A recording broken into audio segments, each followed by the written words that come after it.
I had learned long ago not to expect much from my parents. Still, there was a tiny spark of hope. Maybe this year would be different. Maybe they'd notice my efforts, my hard work, my loyalty. I walked into the living room. The decorations were minimal, balloons drooping, streamers barely hanging, but my friends were there. And then the moment that would change everything. My dad handed me an envelope. At first I thought it was a card, maybe money, maybe a joke. But when I opened it, my heart stopped. Disownment papers. I read the words over and over, hoping they weren't real. You are no longer part of this family. Every word cut deeper than any argument or punishment I had ever endured. My birthday suddenly felt like a trap, a cruel joke designed just for me. You've made your choices, my dad said, voice cold, eyes unreadable. Now live with them. I left the house, stunned.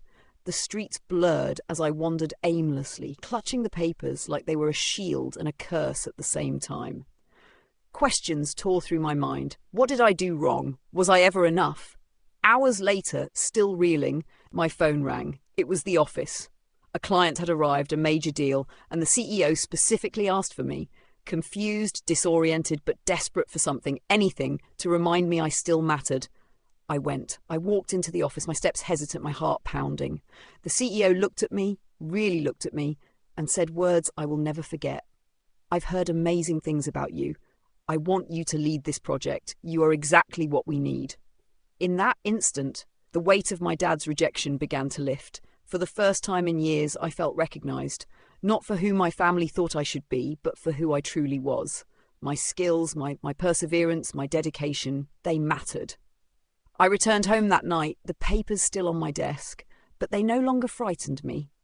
They were just pieces of paper.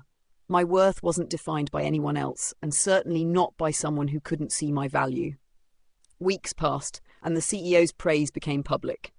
Colleagues, clients, even strangers started to recognise me. My dad, the man who tried to erase me, could no longer deny it. The child he disowned had risen, stronger, more capable, and unstoppable. That birthday, I didn't blow out the candles wishing for approval. I blew them out wishing for courage, resilience, and the strength to never let anyone else define my value again. And in that moment, I realised something incredible.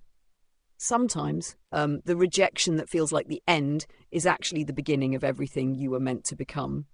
If you like, I can